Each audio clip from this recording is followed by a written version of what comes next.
At twilight, once the sun had slipped behind the Palin Mountains, the bats came out and swirled through the sky above the shacks of Midland. The old lady who lived next door warned us warned, warned us away from bats. She called them flying rats and said one got caught in her hair and once went crazy clawing at her scalp. But I loved those ugly little bats. The way they darted past their wings in a furious blur. Dad explained how they had sonar detectors, kind of like the ones in nuclear submarines. Brian and I would throw pebbles, hoping that bats would think they were bugs and eat them. And the weight of the pebbles would pull them down, and we could keep them as pets, tying a long string to their claws so they could still fly around. I wanted to train one to hang upside down from my finger, but those darn bats were too clever to fall for our trick.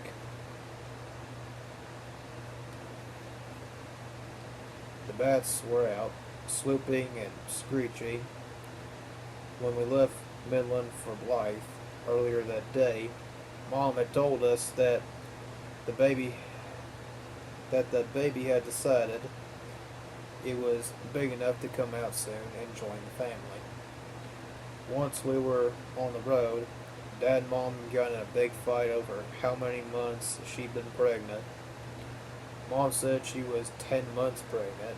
Dad, who had fixed someone's transmission earlier that day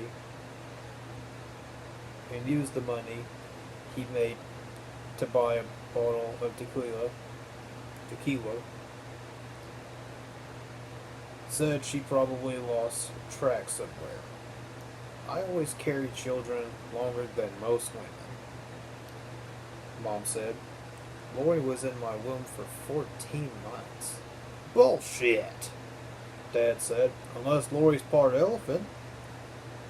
Don't you make fun of me or my children, Mom yelled. Some babies are premature. Mine were almost mature. That's why they're so smart. Their brains had longer to develop. Dad said something about freaks of nature, and Mom called Dad a Mr. Know-It-All Smarty Pants, who refused to believe that she was special. Dad had something about Jesus H. Christ. Dad said something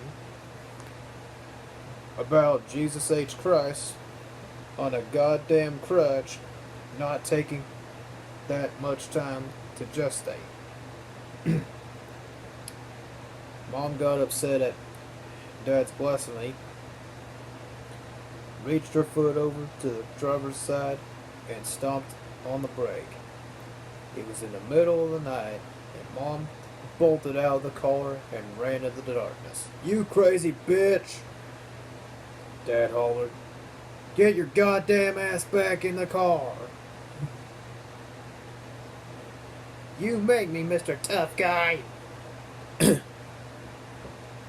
She screamed as she ran away. Dad jerked the steering wheel to one side and drove off the road into the desert after her. Lori, Brian, and I braced one another with our arms, like we always did when Dad went on some wild chase that we knew would get bumpy. Dad stuck his head out of the window as we drove, hollering at Mom, calling her a stupid whore and a stinking cunt, and ordering her to get back into the car. Mom refused. She was ahead of us, bobbling in and out of the desert brush. Since she never used cuss words, she was calling Dad names like blankety blank and worthless drunk so-and-so. Dad stopped the car, then jammed down the accelerator and popped the clutch.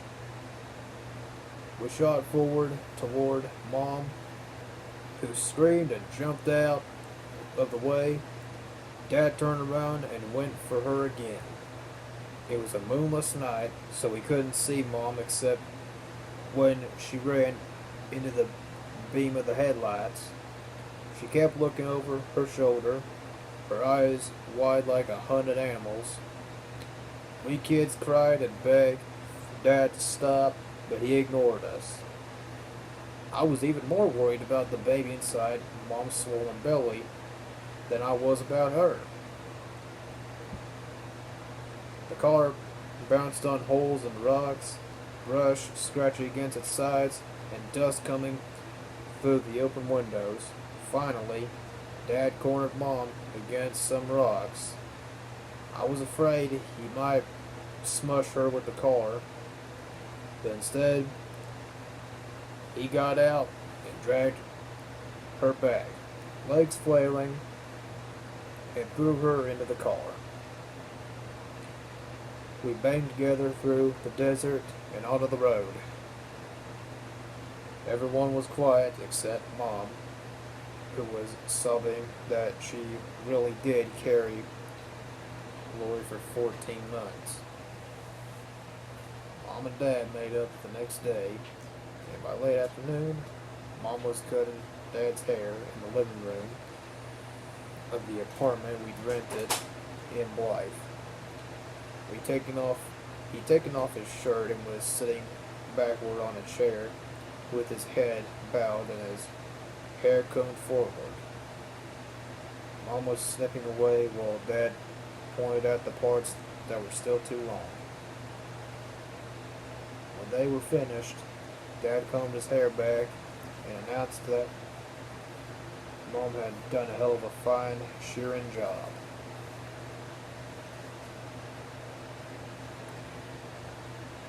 Our apartment was in a one-story cinder-block building on the outskirts of town. It had a big blue and white plastic sign in the shape of an oval and a boomerang that said, "The LBJ Apartments." I thought it stood for Lori, Brian, and Jeannette, but Mom said LBJ were the initials of the president, who, she added, was a crook and a warmonger. A few truck drivers and cowboys had rooms at the LBJ Apartments, but most of the other people who lived there were migrant workers and their families. We heard them talking through the thin sheetrock walls. Mom said it was one of the bonuses of living in the LBJ Apartments because we'd be able to pick up a little Spanish without even studying. Blythe was in California, but the Arizona border was within spitting distance. People who lived there, like to say the town was 150 miles west of Phoenix, 250 miles east of Los Angeles, and smack dab in the middle of nowhere. But they always said it was like they were bragging. Mom and Dad weren't always crazy about life. Too civilized, they said, and downright unnatural too, since no town the size of Blythe had any business existing out in the Mojave Desert. It was near the Colorado River, founded back in the 19th century by some guy who figured out he could get rich turning the desert into farmland. He dug a bunch of irrigation ditches that drained water out of the Colorado River to grow lettuce and grapes and broccoli right there in the middle of all that cactus and sagebrush. Dad got disgusted every time he drove past one of those farm fields with their irrigation ditches wide as moats. It's a goddamn preservation of nature, he'd say. If you want to live in a farmland, haul your sawhide off to Pennsylvania. If you want to live in the desert, eat prickly pears, not iceberg pansy ass lettuce. That's right, Mom would say. Prickly pears have more vitamins anyway. Living in a big city like Blythe meant I had to wear shoes. It also meant I had to go to school. School wasn't so bad. I was in the first grade and my teacher, Miss Cook, always chose me to read aloud when the principal came into the classroom. The other students didn't like me very much because I was so tall and pale and skinny, and I always raised my hand too fast and waved it frantically in the air whenever Miss Cook asked a question. A few days after I started school, 4 Mexican girls followed me home and jumped me in an alleyway near the LBJ apartments. They beat me up pretty bad, pulling my hair and tearing my clothes and calling me a teacher's pet and a matchstick. I came home that night with scraped knees and elbows and a busted lip. Looks to me like you got in a fight, Dad said. He was sitting at the table, taking apart an old alarm clock with Brian. Just a little dusted up, I said.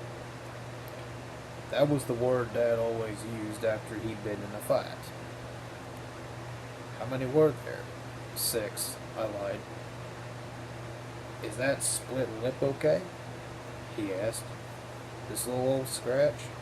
I asked. You should have seen what I did to them.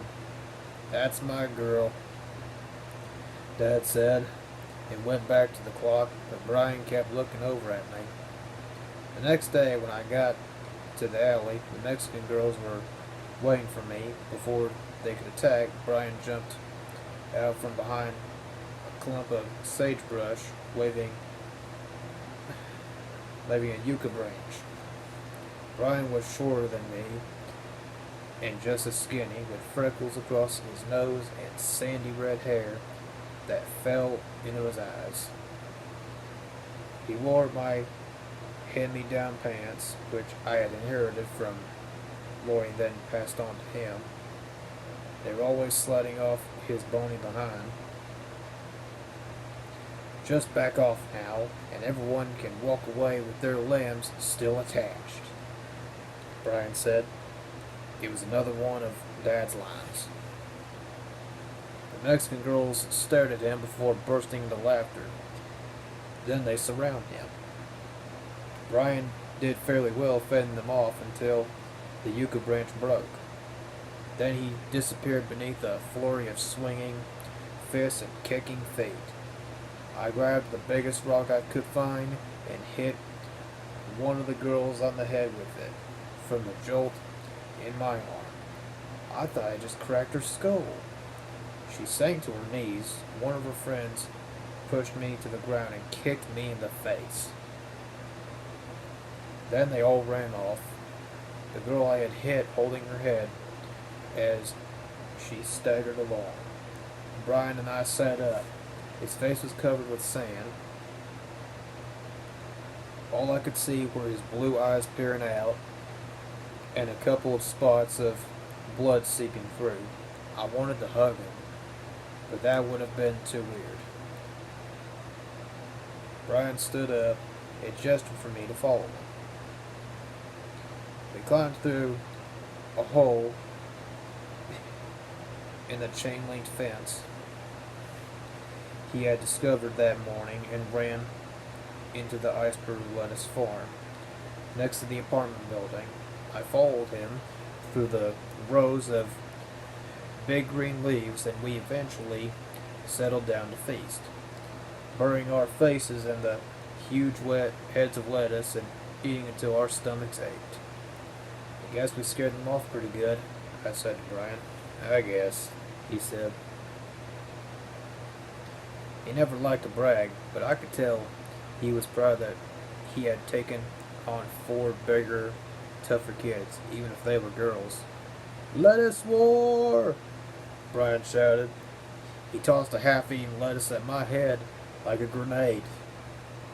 We ran along the rows, pulling up heads and throwing them at each other. A crop duster flew overhead. We waved at him. We waved as it passed above the field. A cloud sprayed out from behind the plane, and a fine white powder came sprinkling down on our heads. 15 minutes in. 2 months after we moved to Blythe, when Mom said she was 12 months pregnant, she at last gave birth. After she'd been in the hospital for 2 days, we all drove up to pick her up. Dad left us kids waiting in the car with the engine idling while he went in for Mom. They came running out with Dad's arm around Mom's shoulders. Mom was cradling a bundle in her arms and giggling sort of guiltily, like she'd stolen a candy bar from a dime store. I figured they had checked out Rex Wall's style. What is it? Lori asked as we sped away. Girl, Mom said. Mom handed me the baby. I was going to turn 6 in a few months, and Mom said I was mature enough to hold her the entire way home. The baby was pink and wrinkly, but absolutely beautiful, with big blue eyes, soft wisps of blonde hair, and the tiniest fingernails I had ever seen. She moved in confused, jerky motions, as if she couldn't understand why Mom's belly wasn't still around her. I promised her I'd always take care of her. The baby went without a name for weeks. Mom said she wanted to study it first. The way she would the subject of a painting. We had a lot of arguments over the name, what the name should be. I wanted to call her Rosita, after the prettiest girl in my class, but Mom said the name was too Mexican. I thought we were supposed to be prejudiced, I said. It's not being prejudiced, Mom said. It's a matter of accuracy in labeling. She told us that both our grandmothers were angry because either Lori nor I had been named after them. So she decided to call the baby Lily Ruth Marine. Lily was Mom's mother's name, and Irma Ruth was Dad's mother's name.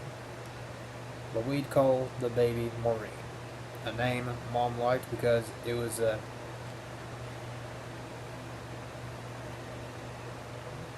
diminutive of Mary.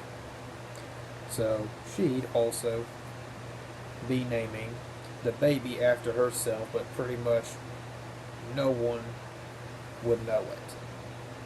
That, Dad told us, would make everyone happy except his mom, who hated the name Ruth and wanted the baby called Irma, and Mom's mom, who would hate sharing her namesake with Dad's mom.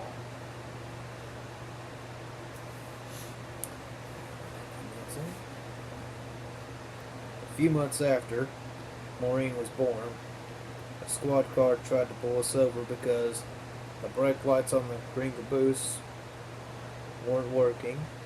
Dad took off. He said that if the cops stopped us, they'd find out that we had no registration or insurance, and that the license plate had been taken off another car, and they'd arrest us all.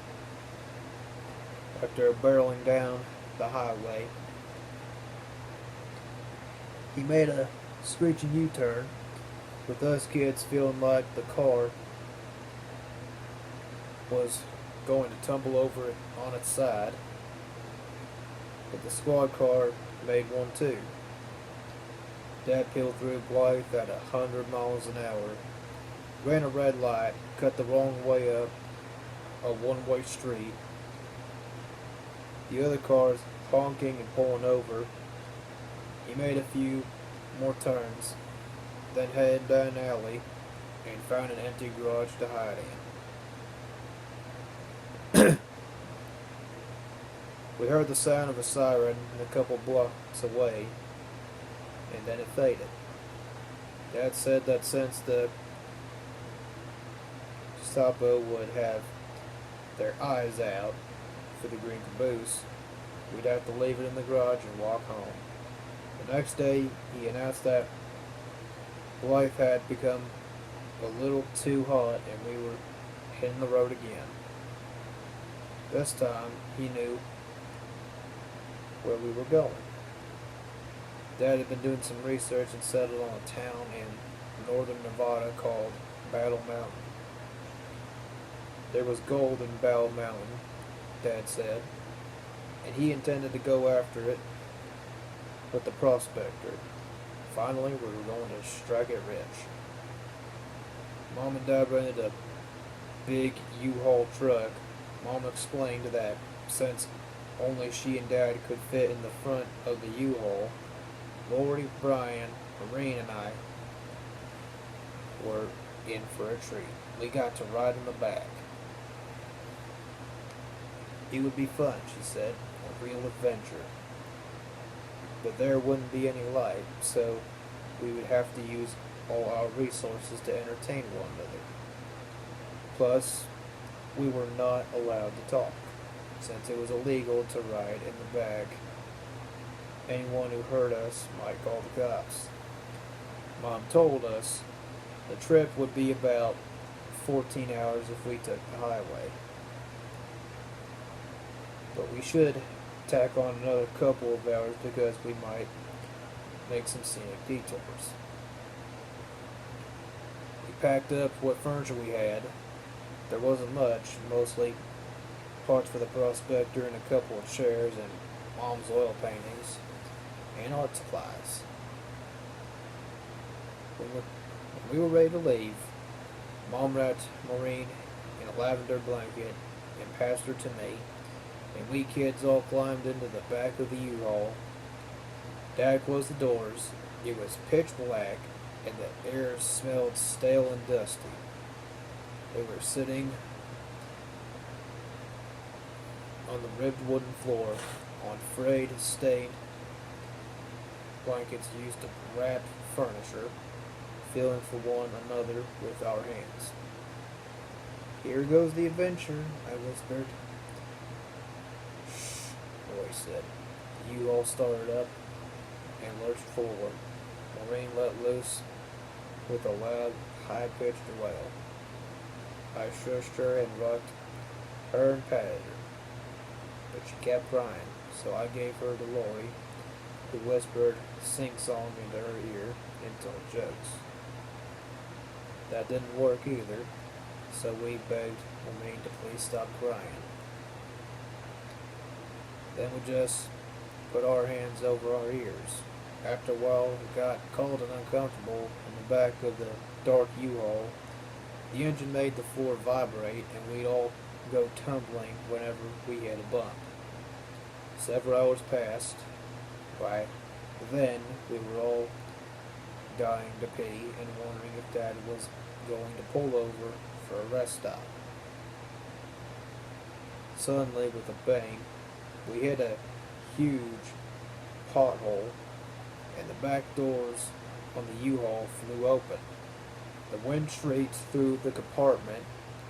We were afraid we were going to get sucked out, and we all shrank back against the prospector.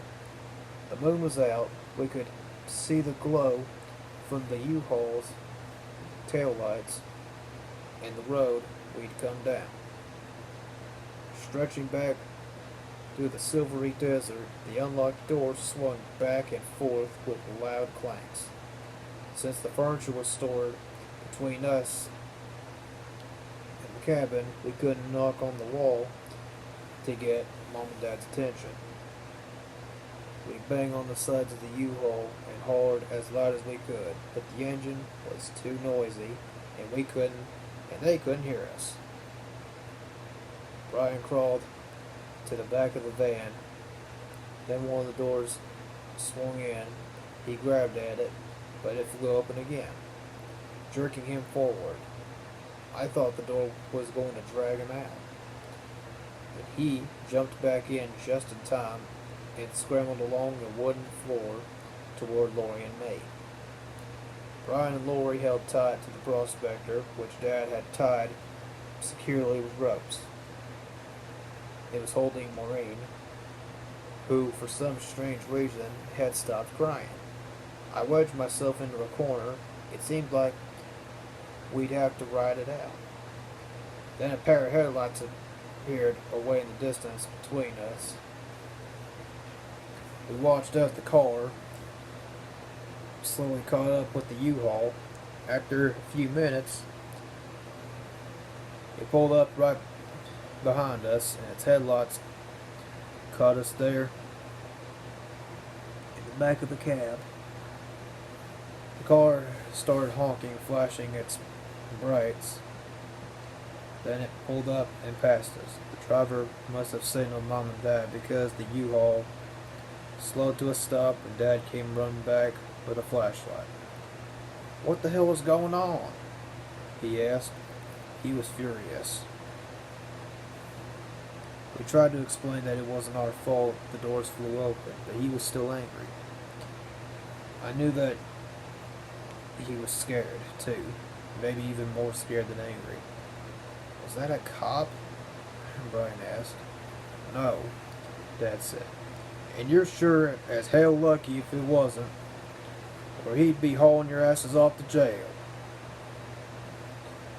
After we'd peed, we climbed back into the truck and watched as Dad closed the doors. The darkness enveloped us again.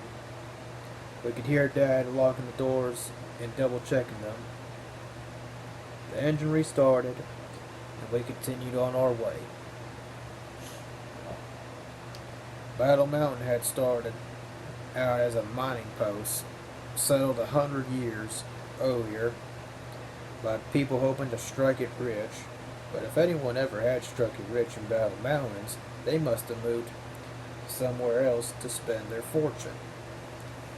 Nothing about the town was green except the big empty sky, and off in the distance, the stony people,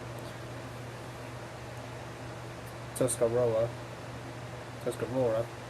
mountains, running down to the Table Flat Desert. The main street was wide with sun-bleached cars and pickups parked at an angle to the curb, but only a few blocks long, flanked on both sides with low flat-roofed buildings made of adobe brick. A single street light flashed red day and night. Along Main Street was a grocery store, drugstore, Ford dealership, a Greyhound bus station, and two big casinos, the Owl Club and Nevada Hotel. The buildings, which seemed puny under the huge sky, had neon signs that didn't look like they were on during the day because the sun was so bright. We moved into a wooden building on the edge of town that had once been a railroad depot. It was 2 stories tall and painted an industrial green, and was so close to the railroad tracks that you could wave to the engineer from the front window. Our new house was one of the oldest buildings in town, Mom proudly told us, with a real frontier quality to it. Mom and Dad's bedroom was on the 2nd floor, where the station manager once had his office. We kids slept downstairs in what had been the waiting room. The old restrooms were still there, but the toilet had been ripped out of one and a bathtub put in its place. The ticket booth had been converted into a kitchen. Some of the original benches were still bolted to the unpainted wood walls, and you could see the dark, worn spots where the prospectors and miners and their wives and children had sat waiting for the train, their backs polishing the wood. Since we didn't have money for furniture, we improvised. A bunch of huge wooden spools, the kind that hold industrial cable, had been dumped on the side of the tracks not far from our house, so we rolled them home and turned them into tables. What kind of fools would go waste money on store-bought tables when they could have these for free? Dad said as he pounded the tops of the spools to show us how sturdy they were. For chairs, we used some smaller spools and a few crates. Instead of beds, we kids each slept in a big cardboard box, like the ones refrigerators get delivered in. A little while after we moved into the depot, we heard Mom and Dad talking about buying us kids real beds. And we said they shouldn't do it. We liked our boxes. They made going to bed seem like an adventure. Shortly after we moved into the depot, Mom decided that what we really needed was a piano. Dad found a cheap upright when a saloon in the next town over went out of business, and he borrowed a neighbor's pickup to bring it home. We slid off the pickup down a ramp, but it was too heavy to carry. To get into the depot, Dad improvised a system of ropes and pulleys that he attached to the piano in the front of the yard and ran through the house and out the back door, where they were tied to the pickup. The plan was for Mom to ease the truck forward, pulling the piano into the house while Dad and us kids guided up a ramp of planks and through the front door. "Ready!" Dad hollered when we were all in our positions. "Okie dokie!" Mom shouted. But instead of easing forward, Mom had never quite gotten the hang of driving. Hit the gas pedal hard, and the truck shot ahead. The piano jerked out of our hands, sending us lurching forward, and bounced into the house, splintering the door frame. Dad screamed at Mom to slow down, but she kept going and dragged the screeching, chord-banging piano across the depot floor and right through the rear door, splintering its frame too. Then out into the backyard, where it came to rest next to a thorny bush. Dad came running through the house. "What the Sam Hill were you doing?" he yelled at Mom. "I told you to go slow." "I was only doing 25, Mom said. "You get mad at me when I go that slow on the highway." She looked behind her and saw the piano sitting in the backyard. "Oopsie daisy," she said. Mom wanted to turn around and drag it back into the house from the other direction, but Dad said that was impossible because the railroad tracks were too close to the front door to get the pickup in position. So the piano stayed where it was. On the days Mom felt inspired, she took her sheet music and one of our spool chairs outside and pounded away at her music back there. Most pianists never get the chance to play in the great out of doors, she said. Now the whole neighborhood can enjoy the music too.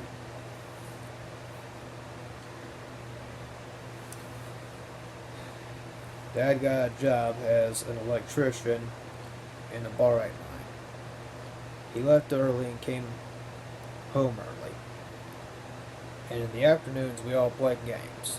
Dad taught us cards. He tried to show us how to be steely-eyed poker players, but I wasn't very good.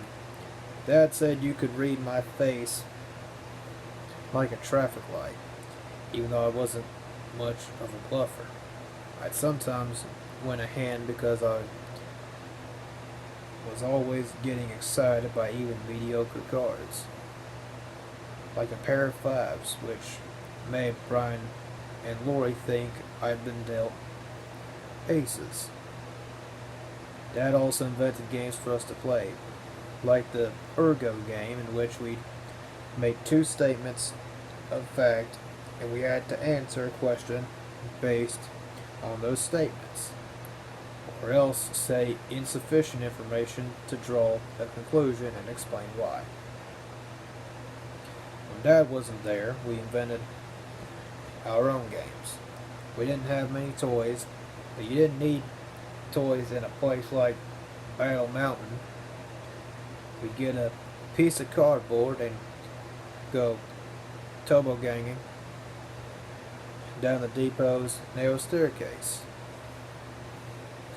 We'd jump off the roof of the depot using an army surplus blanket as our parachute and letting our legs buckle under us when we hit the ground, like Dad had taught us real parachutists to do.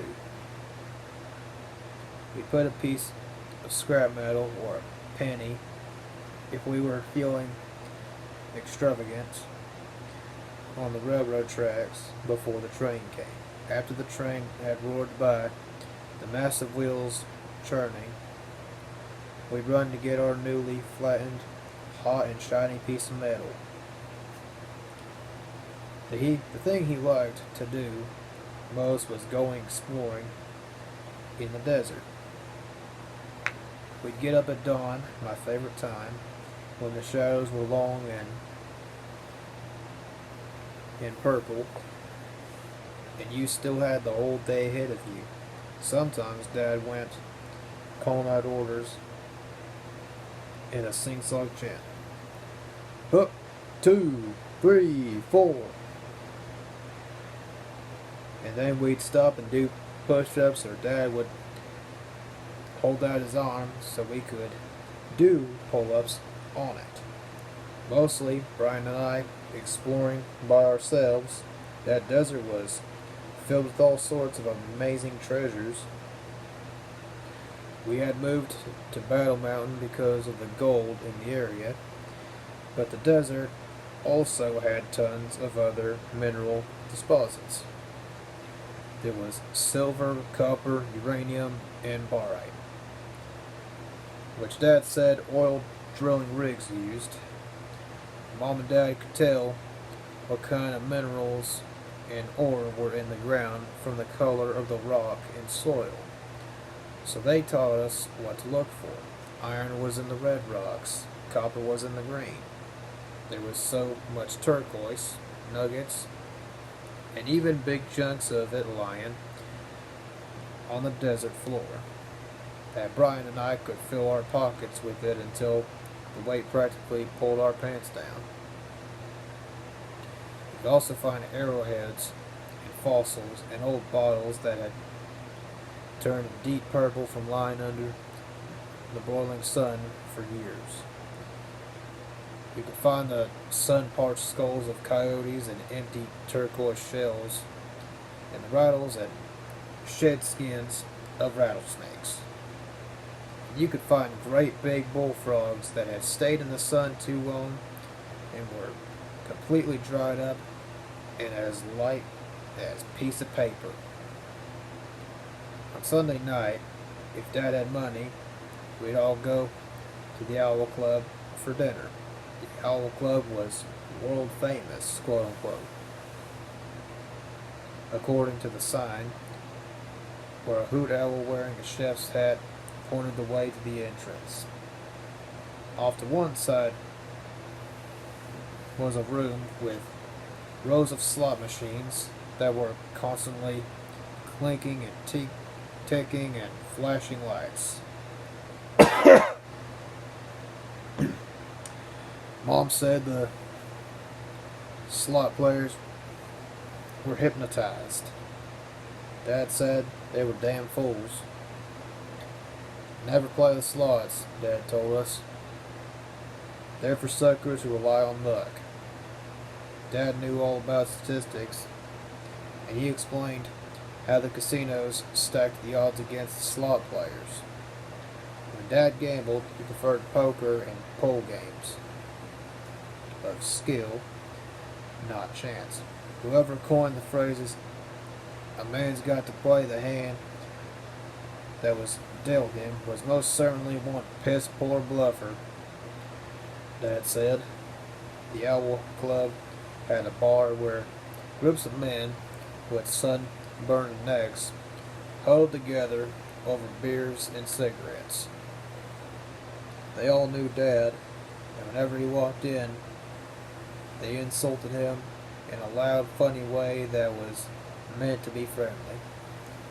"This joint must be going to hell in a handbasket if they're letting in sorry-ass characters like you," they'd shout. "Hell, my presence here was a positively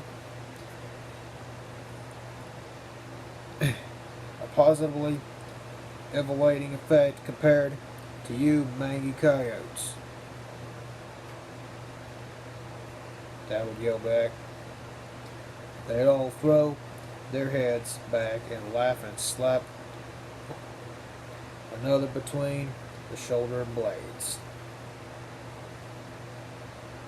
They always sat at one of the red booths.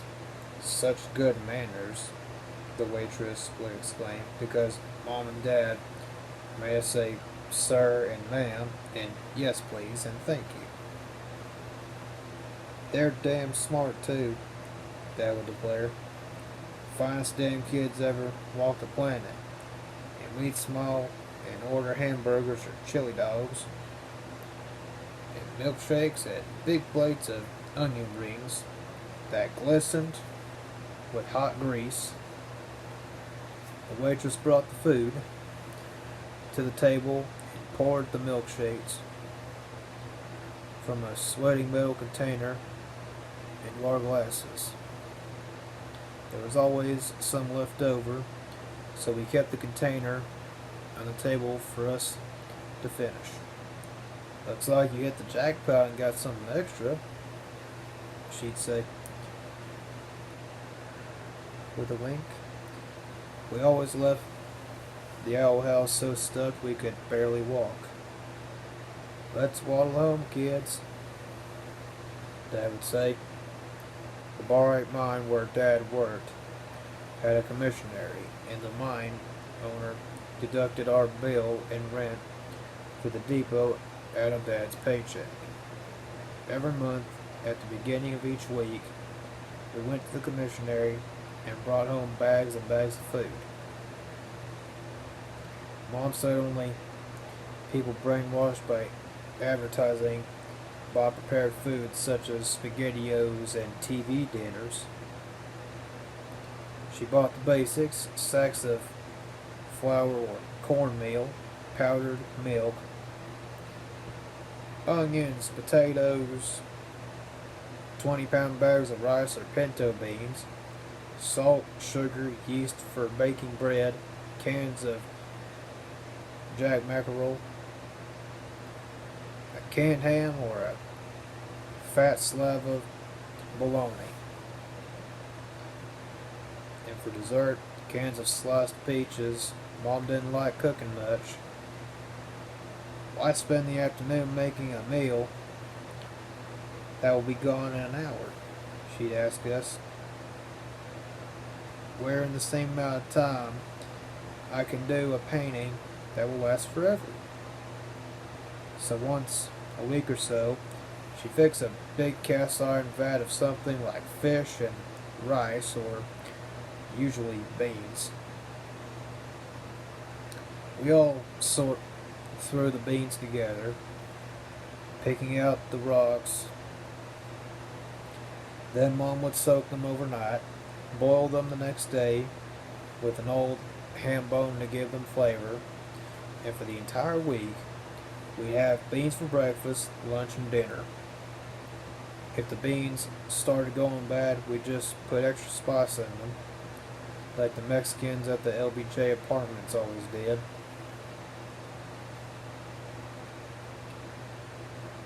We bought so much food that we never had much money come payday. One payday, Dad owed the mine company 11 cents. He thought it was funny and told them to put it on his tab. Dad almost never went out drinking at night like he used to. He stayed home with us. After dinner, the whole family stretched out on the benches and the floor of the depot and read with the dictionary in the middle of the room so we kids could look up words we didn't know. Sometimes I discussed the definitions with Dad, and if we didn't agree with what the dictionary writers said, we sat down and wrote a letter to the publishers. They'd write back defending their position, which would prompt an even longer letter from Dad. And if they replied again, so would he, until we stopped hearing from the dictionary people. Mom read everything Charles Dickens, William Faulkner, Henry Miller, Pearl Buck. She even read James Michener apologetically, saying she knew it wasn't great literature, but she couldn't help herself.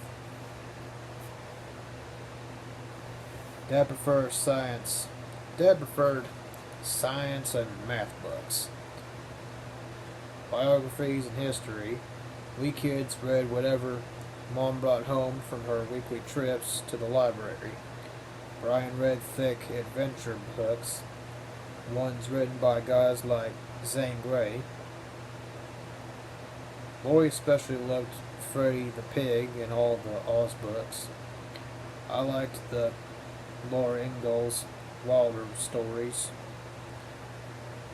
and the We Were There stories about the kids who lived at great historical moments. But my very favorite was Black Beauty. Occasionally, on those nights when we were all reading together, a train would thunder by, shaking the house and rattling the windows.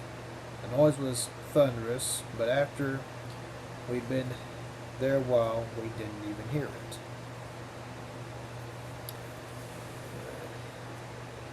Mom and Dad enrolled us in the Mary S. Black Elementary School, a long, low building with an asphalt playground that turned gooey in the hot sun. My second grade class was filled with the children of miners and gamblers, scabby-kneed and dusty from playing in the desert with uneven, home-scissored bangs. Our teacher, Miss Page, was a small, pinched woman, given to sudden rages and savage thrashings with her ruler. Mom and Dad had already taught me nearly everything Miss Page was teaching the class, since I wanted the other kids to like me. I didn't raise my hand all the time, the way I had in life. Dad accused me of coasting. Sometimes he made me do my arithmetic homework in binary numbers because he said I needed to be challenged. Before class, I have to recopy it into Arabic numbers. But one day I didn't have time, so I turned in the assignment in its binary version. "What's this?" Miss Page asked. She pressed her lips together as she studied the circles and lines that covered my paper, then looked up at me suspiciously. "Is this a joke?" I tried to explain to her about binary numbers and how they were the system that computers used, and how Dad said they were far superior to other numeric systems. Miss Page stared at me. "It wasn't the assignment," she said impatiently. She made me stay late and redo the homework. I didn't tell Dad because I knew he'd come to school to debate Miss Page about the virtues of various numeric systems. Lots of other kids lived in our neighborhood, which was known as the tracks. And after school, we all played together. We played red light, green light, tag, football, red rover, or nameless games that involved running hard and keeping up with the pack, and not crying if you fell down. All the families who lived around the tracks were tight on cash. Some were tighter than others, but all of us kids were scrawny, sunburned, and wore faded shorts and raggy shirts, and sneakers with holes or no shoes at all. And what was important to us was who ran the fastest and whose daddy wasn't a wimp.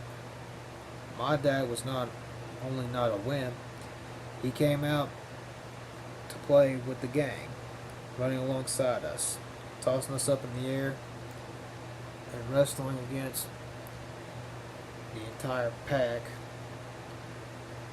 without getting hurt. Kids from the tracks came knocking at the door, and when I answered, they asked, "Can your dad come in and play?"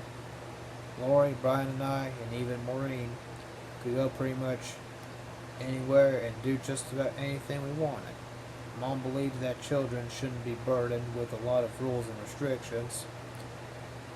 Dad whipped us with his belt, but never out of anger, and only if we backtalked or disobeyed a direct order, which was rare.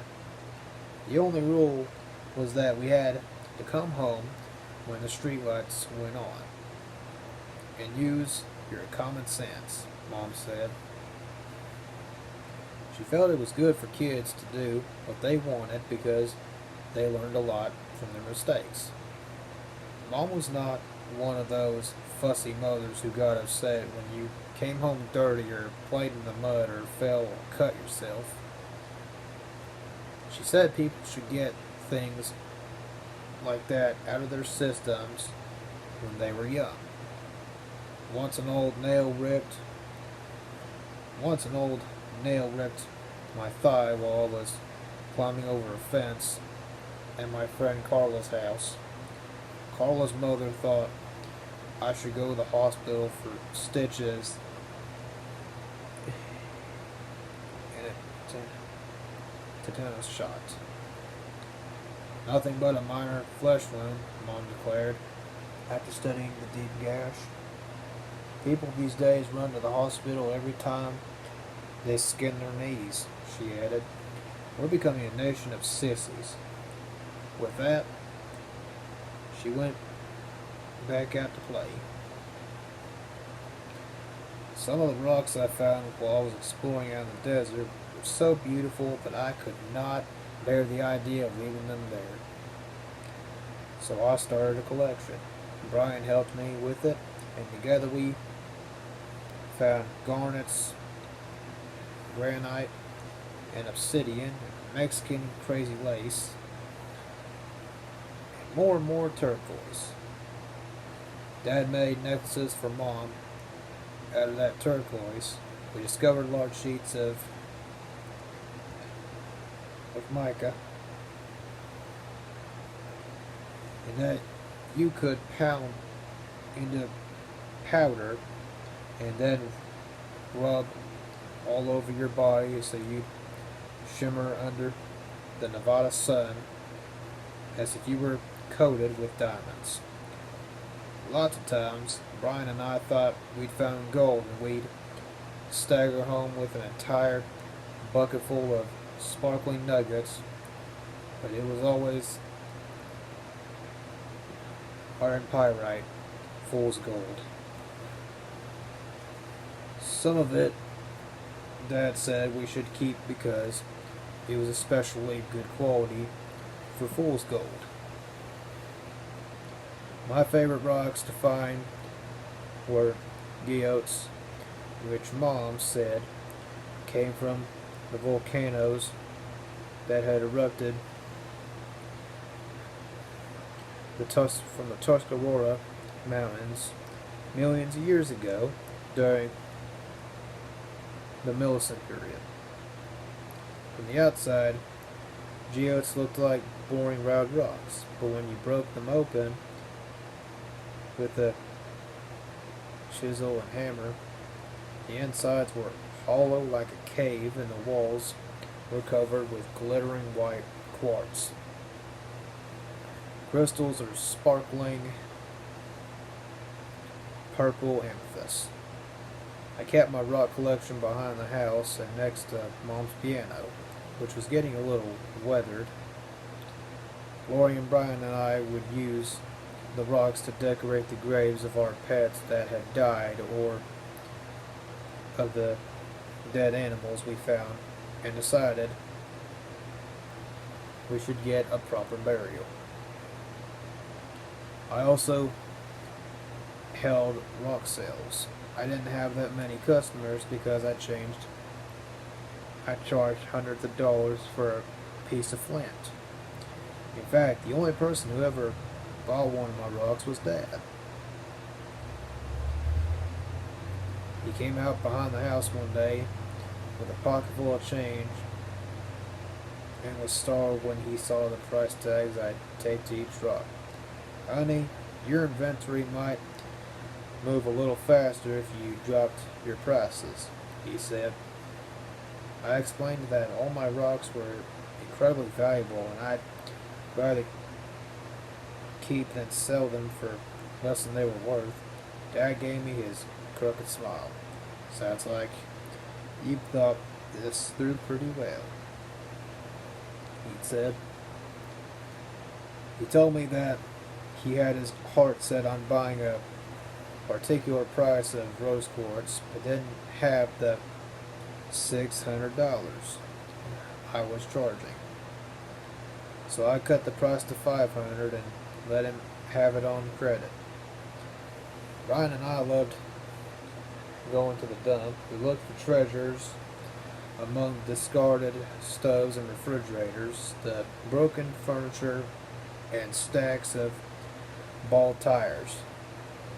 We chased after the desert rats that lived in the wrecked cars, or caught tadpoles and frogs in the scum-topped pond. Buzzards circled overhead and the air was filled with dragonflies the size of small birds. There were no trees to speak of in Battle Mountain.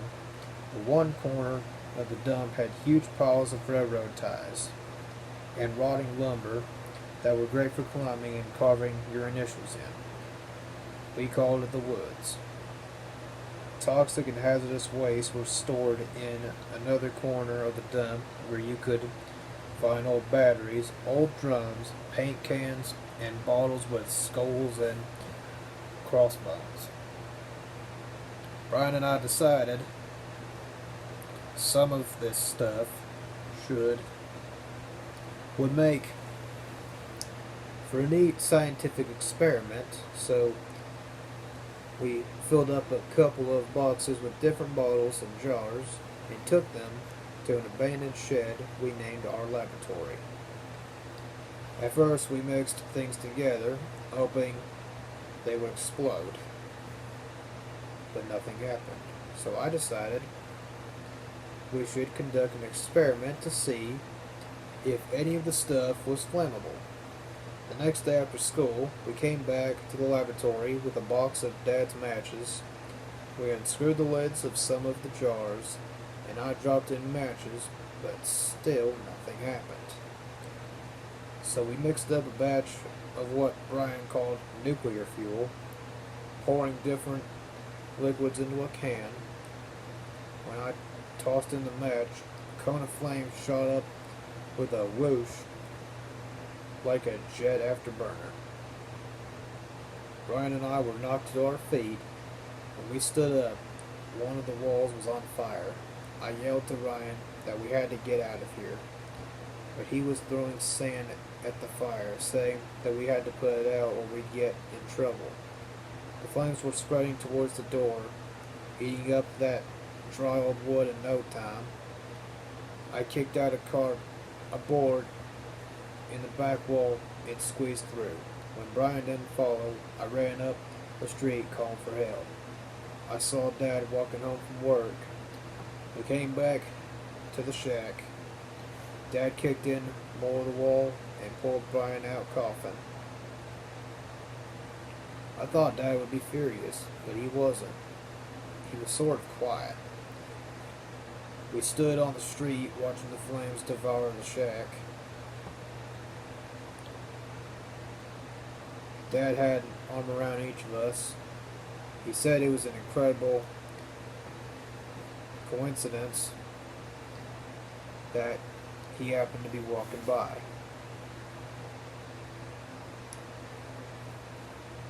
Then he pointed to the top of the fire where the snapping yellow flames dissolved into a visible shimmery heat that made the desert beyond seem to waver like a mirage. Dad told us that the zone was known in physics as the boundary between turbulence and order. It's a place where no rules apply, or at least they haven't figured them out yet, he said. You all got a little too close to it today. That is all for this reading now. I will see you next time.